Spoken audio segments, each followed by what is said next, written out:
Happy Halloween! I'm filming this on Halloween. Whether or not it will go up on Halloween is beyond me. But it is time for October favorites. And I have a lot. And a lot of them are like spooky favorites. So, first off, we will start off with my Halloween costume. And I am the, oh god, I can't even stand up. I am the Lady Loki. But it's more so the corset top than anything else because I'm just wearing like fancy black leggings and a leather jacket. But I love Loki. Anybody that knows me really well, and you'll figure out on this channel, I adore Loki. Obviously I could have gone into the Black Widow. Almost did, but then I was like, nope. Because Hot Topic had this amazing corset and amazing other corsets, by the way. Like, I was on the website going, oh, if I did more for Halloween, if I went out for Halloween, I would have bought out that store. But obviously they're going to be on sale soon. So you should probably look if you're just interested in fun corset tops. I don't know what you do with your life. You might just wear them casually. Who knows? Anywho's, so that's my first favorite. I guess we'll start with makeup because I don't have that much, oddly. We'll start with the two lipsticks, and they are both from Milani. And they are in the shades Sangria and Black Cherry. I'm currently wearing Black Cherry on my lips, and it's just a very dark, it's like the darkest color Milani has, and it's number 24. But it shows up immensely, like, dark, but it's this beautiful, you know, very deep, vampy. I wore it. This was the one I used in my vampire makeup tutorial, if you watched that, and I love it. And Sangria is the same way. It's also just a little bit lighter, but it's a very deep berry. Wore that a lot this month because it's Halloween month, and I like to be spooky. I really do. Like, it's disgusting how much, like, spooky I am. Last thing in makeup is the Anastasia Beverly Hills Artist Palette. I got this for my birthday back in May. Oh, because I got like a crap ton of birthday money because I didn't give people birthday lists, so I bought this. So this was a gift from my grandparents. But with the money they gave me. But I didn't really start using it until like this month for whatever reason. And I love it because this is also what I have on my eyelids because I mimicked Loki, and there's green and there's black and there's gold, but you really can't see because the iPhone camera is shite. But I love this palette. It was like $35, and Anastasia has a lot of other palettes. I'm probably going to try to get more of them because they're very good. They last forever. Like, these eyeshadows just last forever, and they look great by the end of the day. I wear them to work, and I run around a lot of work, and I don't look like garbage afterwards. So it is a great palette, and it's very vibrant. It comes with a great brush as well. You can do like crazy looks. You can pair it with something more neutral. Who knows? Whatever suits your fancy with that. All right, on to hair, and they are two Tresemme products, and they are the Perfectly Undone formula. And I have the Wave Creation Sea Foam with kelp extract and a sea salt spray. If you follow me on Instagram, you will see I've been going very natural with my hair. Obviously not today. I straightened the shiznits out of it, but I've been going very natural lately, so I've been using these products to do it. I got them in a package thing for the thing I write for. We get a survival guide type thing or whatever, and they put these in here, and they're great. Like I said, I've just been embracing my wavy hair this month, and these have really helped like make it more attractive because usually my wavy hair looks like a rat's nest, which is why I don't embrace it. But yeah, so they're great. Next thing is the Frank Body Original Body Scrub. It's the tough one, and it is a coffee scrub. And it's got freshly ground robust coffee, brown sugar and sea salt, cold pressed sweet almond oil, and orange essence. And this obviously literally just smells like a cup of coffee, but it's a tough scrub. Like, I used it because I have keratosis flares. Scrubbed the crap out of my arms. They looked great the next morning when I woke up after I put lotion and stuff on. They looked fantastic. Highly recommend this.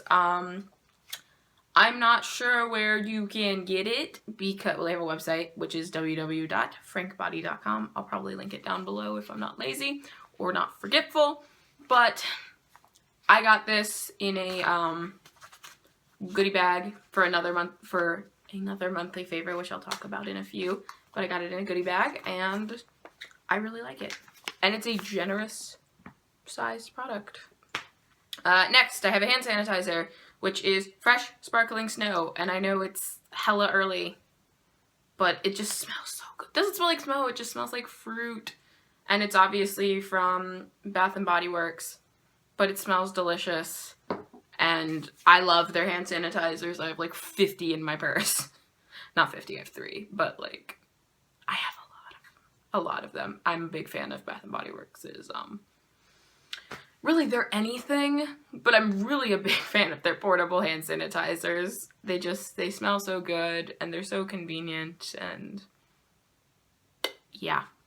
Other monthly favorite are these little razor things. It looks like some Sweeney Todd shit, but you can fold it up. But basically, it's ultimately for your face, for like your eyebrows. And I'm notoriously bad about like making time to go get my eyebrows waxed, just because I don't have anybody up where I live to like do it. Like I have somebody when I go home from where I'm originally from when I go and visit my family. So I usually get my eyebrows done once every like 6 months. So, but I do try to pluck them and stuff, but this is a easier way, especially for the middle part. You know, it's easier to kind of grab underneath your eyebrows with a tweezer, but it's just sometimes a real pain in the ass to like get right here. So that's great for that. It says also you can use it on like your arms if you have sideburns and you don't like it. It says the bikini line. Don't do it aggressively. I feel like that's not for this. I feel like they're lying. But they're really great. I picked up a 3-pack from TJ Maxx for $3.99. And they had cute little patterns on them. Other ones, there's like, I think fruit on my other ones. And I think it's just like a pink. But I really like those. And they're supposed to last a while. You just clean them off after you're done. And you move on with your life. Alright, so I have a candle. And I know it doesn't say what smell it is. That's because my roommate's lovely little sister we all went to the Yankee Candle store a while back, and we just started burning this. I keep smelling it. And they have a customizable candle, so she made us one, and it obviously is very Halloween themed, although she didn't do that on purpose. But I know it has cinnamon in it. I think cake batter smell, but it just smells delicious. Like, you can really smell the cinnamon. I almost want to say it smells like a combination of Michael's at Christmas time and like the Hallmark store 24/7. And we've just been burning it. It smells good, so good. And I love it. So thank you, my roommate's little sister, since we're just gonna keep her on the DL, but she's a sweetheart. Oh, I have another spooky thing. A spooky headdress to be exact. Once again, if you follow me on Instagram, you would know I have a picture with this, and it's just it's very gothic. I'm sad I can't wear it without looking like a weirdo the rest of the year, because it just looks so good, especially with my hair. It's just a good look, and I look like Lana Del Rey at her funeral. But obviously I'll pull that bad boy out next year and wear it all the time. But I wore it to work yesterday actually, and I got a lot of compliments. I got it for Walmart for a couple bucks. So if you want one, go to Walmart, because there might still be some on clearance on November 1st. I also got a new pop vinyl, and it's Hannibal Lecter. Look how cute he is. Look how cute. I like a good villain. It's like, I do. And Silence of the Lambs is by far one of my favorite movies. Because of, well, to me, Hannibal seems a lot like a evolved Renfield from Dracula. So I'm all about that shit. And so yeah, look how cute he is.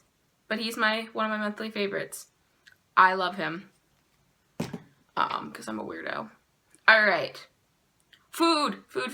Alright, so my lovely roommate is a barista, and so we have a lot of coffee in this house. So much coffee. It's disgusting. But My new favorite this month has been Starbucks' Anniversary Blend. It's so good. And this is my roommate's favorite as well. But it's basically Sumatra, and it just says it's Sumatra, but it doesn't taste like their Sumatra. They must do something. I think they age it more or something, or add something to it. But it says it's like Sumatra coffee, but Sumatra is one of my other favorite Starbucks ones. But I love this. You can get it in Keurigs, and in like bags of coffee, and obviously just at the store in a cup. But it's delicious. I add a little sugar and some vanilla bean or French vanilla creamer, and oh my god, I had that this morning and it was just perfect. Utterly perfect. Food I don't have with me because I ate all of it and put some in my office at work for work. Are those Pillsbury Halloween spooky cookies. They are my favorite. I baked so many. I bought multiple packs. And I literally baked my last pack and took it to the office because I was like, I can't eat more of these. I can't do it. So, but I love those. They also always have them for Christmas, and now they have them for Thanksgiving, so I'll probably buy the turkey ones. But they're so good. They're like, they taste good to me because they're like a vital part of my childhood, and they just taste like nostalgia. They really do. But yeah. So, other fun things. My favorite of the month was I was in a fashion show this month. I was actually participating in College Fashion Week for her campus, and it was so much fun. I had a blast. I met so many girls from all over the place, and we just had such a great time. It was such a wonderful experience. And her campus promotes this amazing amount of body positivity because we had girls there that are also, we're all in college, all heights and shapes and sizes and racial backgrounds. It was just a wonderful, diverse, nobody was cookie cutter. There was 2 girls that actually did freelance modeling, but it was one of those things, it was just, girls look like that in college too. It's one of those things. We covered so many, obviously not all, but we covered so many bases in look, and it was a wonderful representation, and the founder of her campus is all about that. I call her the modern day Elle Woods because this thing, her campus is a writing platform, started in Harvard, and she's just this beautiful blonde woman that is intelligent and doesn't believe we have to compromise, and it's wonderful. And she's one of my idols. Windsor Western, I idolize her. She's so fucking put together. She's wonderful, and she's a delightful woman, and I respect everything she stands for. But it was an excellent time. I thoroughly enjoyed myself. Obviously will not be continuing modeling unless next year I get accepted back for the next year's show. But I had a great time, and it's been a small dream to model for, I've wanted to model since I've been watching America's Got Talent, Jesus, America's Next Top Model, and I had an opportunity to do something I've always wanted to do. But yeah, no, I enjoyed myself thoroughly. It was a wonderful experience, and that's in the goodie bag that I got this scrub in. What else? Oh, favorite movie of the month is Crimson Peak. I have been waiting for Crimson Peak for over a year at this point, probably a year and a half, when I wanted to see it when first Benedict Cumberbatch was supposed to play the role of Sir Thomas Sharpe, and then he was replaced. He dropped out because he had other things to do, and Tom Hiddleston received it, and obviously I'm wearing a Loki costume. I fucking love Tom Hiddleston to death. He's my favorite actor in the world. He's just so good. I respect his craft and his wonderful attitude. And I think he's beautiful, but I just love everything about Tom Hiddleston. And so when I saw he was taking over the part, I was even more thrilled because I do love Benedict, but it was just and the thing is, I've been wanting to see this for a year and a half, and they didn't tell you anything. Guillermo del Toro, they all kept it so quiet. There was very vague synopsises of plot, very vague photos. Even when trailers started coming out, they were all vague. It was enough to make you want to see it, but it was so so, like, everything was kept under wraps. And I loved that. I mean, it pissed me off for a year and a half because I knew nothing about this movie at all except a couple, like, pictures of costumes, like, that people got from on set. But there wasn't anything until, like, May. So my birthday month was just a delight because Crimson Peak was just, like, exploding stuff everywhere. But it was great to see. I don't think it's right. No, it's not. But I went to, with my roommate, we went to the first possible showing, which was 8 p.m. the night before it was technically supposed to come out because one of the local theaters was showing it very early. And they gave us a souvenir key that says Crimson Peak on it, and I just loved it. My roommate didn't love it as much as I did, but it was suspenseful. It's beautiful. It's not super scary, so if you are worried about scary movies, it's not... There's a couple jump scares, but it's kind of like... It's not scary, but it's this beautiful gothic film. It's creepy. It's the creepiest film I've ever seen, but it's also the most gorgeous film. Oh my goodness. But Guillermo del Toro is known for these gorgeous films. Pan's Labyrinth is beautiful. So many of his films are just visually stunning. So if you want to see something that's like really creepy, visually stunning with fantastic actors and actresses, Tom Hiddleston, Jessica Chastain, I'm going to butcher her last name, Mia Walkonowicz. She was Alice in the Tim Burton Alice in Wonderland. She was also in a film with Tom Hiddleston, Only Lovers Left Alive. But it was just a beautiful film, and being an English major and loving gothic horror, it was just this beautiful, like, homage to this gothic horror, and, oh god, I love it. And when it comes on DVD, I want it so bad. But I highly recommend it. Obviously, it just came out, so it's still going to be showing at this point.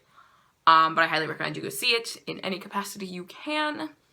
It's stunning, and I just also just watch clips from the press tour for this because it's really a gift. So enough of my fangirling over that. What else is there to talk about? Oh, favorite TV show, also spooky. God, Penny Dreadful, Hemlock Grove. Haven't finished either of them, which kills me, but I've been watching them this month, and oh my god, they're still good. But that's because Penny Dreadful is not going to come back for another year, so I'm like slowly trying to watch Penny Dreadful, but this is also the last season of Hemlock Grove, and Hemlock Grove is available on Netflix, and if you have Hulu, you can get a Showtime extension for a few bucks more. Obviously not sponsored, I just know this stuff because I have it. And you can watch all of Penny Dreadful. Also, they just, like, put the season 2 on Amazon, which I might just get rid of my Showtime subscription on Hulu and just buy Penny Dreadful, because literally the only reason I have that extension is for Penny Dreadful, because I already own season 1 digitally. So I'll probably just buy season 2 when I get paid. But anyway, both really good. Hemlock Grove is on Netflix. It's a Netflix original. There's, like, 10 episodes per season, so there's 30 episodes. And it's creepy, it's weird, it's confusing, nothing, like, everything culminates at the end of every season, and it's fucked up, but it's so good. It's got amazing actors and actresses. It's got, and I'm forgetting her name, but the woman that played Jean Grey in the X-Men films plays, like, the mother and kind of the villain figure, one of the villain figures. It's got, Bill Skarsgård. It's, you know, it's great. I love it. I love spooky shit. And both of them are spooky shit. But yeah, so those are my monthly favorites. Oh, ASMR. I know I talked about her last time because it's in my September favorites. Indigo Stars has done her Halloween Bonanza ASMR, focusing on the 7 Deadly Sins with her vampire characters. And they have been wonderful. I literally usually go to sleep to her videos, and I can't because I just have to know how it ends. She's done a wonderful job. Like I said in my September favorites, she is proof. You don't have to have fancy equipment like so many other great ASMRs do with their, you know, binaural speakers and binaural mics. She does it without all of that, and the plot is so engaging, and so much of it she improvs, the plots are engaging, it's still soothing, there's just certain hand movements she does, they're beautiful, they knock me the fuck out when I'm not trying to focus on them. But as usual, I highly recommend her. if you want to go the fuck to sleep. And so that was my monthly favorites. You know, let me know what your spooky favorites were for this month, because I always am down for spooktacular shit, even when it's not October. But I will be going now. If you enjoyed seeing my face, like, subscribe, all that jazz, and I will talk to you all later. Bye-bye.